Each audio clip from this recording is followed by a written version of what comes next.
everyone, for today's Story Lab, we're going to be thinking how our characters are feeling. They might be happy, they might be sad. While we read the story, we're going to stop and think how they might be feeling. For today's story, we have Miss Spider's Tea Party by David Kirk. Let's see what happens.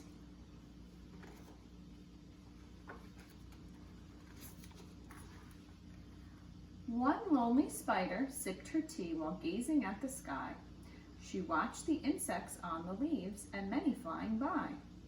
If I had friends like these, she sighed, who'd stay a while with me, I'd sit them down on silken chairs and serve them cakes and tea. Two timid beetles, Ike and May, crept from the woodwork that same day.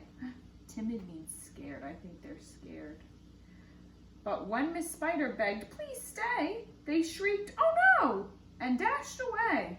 They're scared of her. Make your scared face.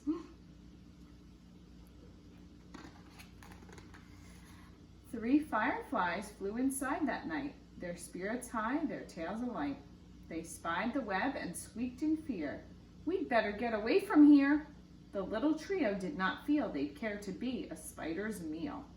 They're scared of her too. They think she's going to eat them. Four bumblebees buzzed by outside. "Please come to tea," Miss Spider cried. The four ignored her swaying there. She waved a tea towel in the air. She took a cup and tapped the glass. Then one bee spoke to her at last. "We would be fools to take our tea with anyone so spidery."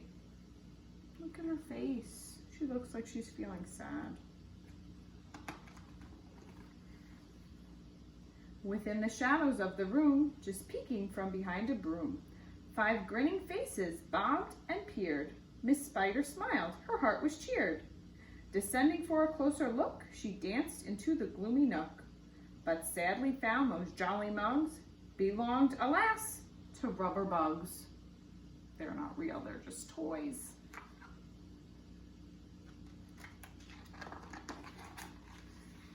Some ants strode in.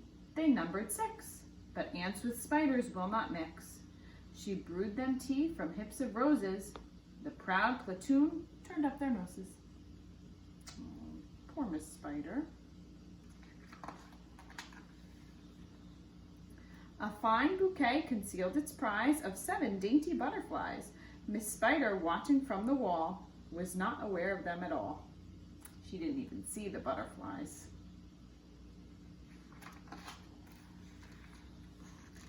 The tea table was set for 8, with saucers, cups, and silver plate. The cakes were fresh, the service gleamed, yet no one would arrive, it seemed. Her company, in no demand, left her a cup for every hand. How's Miss Spider feeling? No one came to her tea party. She looks so sad. Make your sad face.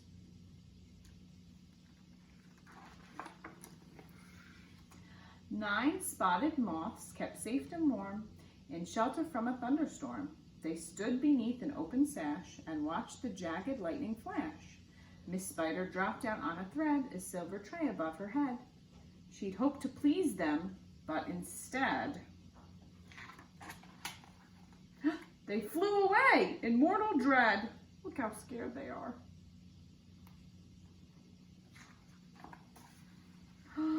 Oh, Miss Spider looks so sad. "They've left me all alone," she cried. She dabbed her eyes and sadly sighed. It's plain no bug will ever stay. Her tears splashed down upon the tray. Poor Miss Spider. The other bugs are scared of her, but we know that she's nice. 10 tiny steaming cups of tea were perched atop her trembling knee. She sipped and sobbed, then heard a cough, and turned to see a small wet moth. A fragile thing so soaked by rain, his wings too damp to fly again.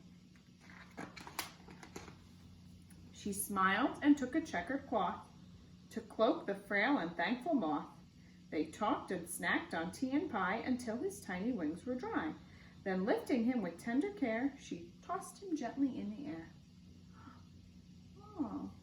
looks a little bit happier, and he looks happy too. He knows how nice she is. The moth told Ike, then Ike told May, who went from bug to bug to say, "There is no reason for alarm. She's never meant us any harm." So later on that afternoon, assembled in the dining room, 11 insects came to tea to share Miss Spider's courtesy. Look at her face now. How is she feeling? Make your happy face. 12 tender violets in a vase presented at Miss Spider's place. Set by her chair so neatly spun, she munched the blossoms one by one. Her friends were glad to watch her feast upon the floral centerpiece. It was a great relief to see she ate just flowers and drank just tea. Miss Spider's reputation grew. Before too long, our hostess knew each bug who crawled or hopped or flew, and all their lovely children too. And that's the end.